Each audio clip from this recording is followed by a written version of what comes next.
Alright, y'all, and I totally forgot with all this madness about the goddamn hurricane coming and everything. I forgot to tell y'all. And y'all gonna have a field day with this.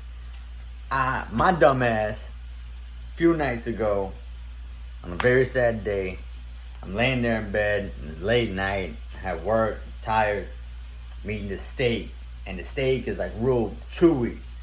And so, I'm laying down in bed. I'm eating in bed. And I always tell the girls don't do it and all this shit. So I'm doing it. I'm eating. I get this big old piece. I'm just I said, okay, I'll just chew it up, break it apart. Go to swallow it. And I'm like, go. And it like stops right here. And I'm like, I kept like trying to pass saliva. And I'm like harder and harder. And like it's hurting my throat. Because it feels like there's like a fist in there. And I'm just like, and I'm like, and I'm trying to breathe. I could barely breathe. Like, you really can't. But if you, like, kind of focus on it, like, you could get a little... And so I'm like... And I'm trying to fucking... And Jess is like, oh, like, what the fuck? And you know, she got a belly. She's preggers and shit. So I'm just like... I'm like, yo, give me some water. I'm thinking with a little water, maybe I could just squeeze it down and I'll feel it go down and shit. I go to drink it and start gurgling and shit. I can't even swallow the water, like nothing. And I'm just like, I knocked it off. I stumbled on the floor and I'm just like thinking. And I'm literally, this is the point where I'm like, I'm gonna fucking die. Like the dying thing is a possibility. I never like straight up just faced it and like had it look me in the face. Like you could very well be about to die right now. And so I'm just like, fuck this shit. So I'm like thinking for like, as I'm trying to breathe and shit, I go and I try to reach in. So I'm like, maybe I could grab it, pull it out, something, you know what I mean?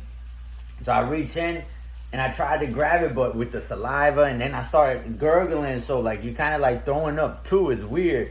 And so I can't, it's slippery and shit. And I'm like, fuck. And I'm just like this. So I go again and I like grabbed it and whoa, and right as I did that, everything came out of me and shit. And I just stood there just like eyes all water, just fucking like catching my breath. And we just stared at each other and I was like, bro, I felt like this cold fall over me and shit. I was just like, oh, holy fuck. So what I do after that, like, you know, we settle, get cleaned up, all that shit. I gotta eat. I'm still hungry as fuck. So yeah, that was it. But moral of the story, and I always tell the girls, don't fucking lay down and eat because you could choke. And sure enough, and I saw a video not too long ago about a dude at a bar that almost choked and his lady had to do a Heimlich. But Jess couldn't do it because she got the belly. You know what I mean? So I just had to think on the spot and figure that shit out. But fuck that, I ain't going out like that. Not with a piece of steak. If there's anything to tell me to be a goddamn vegetarian, then maybe that was it. Who knows? But anyways, that was a story I thought I'd share it. I'm still alive kicking. So fuck you haters. And if somebody sends some bad juju my way, do better next time, motherfucker. Nah, I'm kidding. Don't do that. Yeah.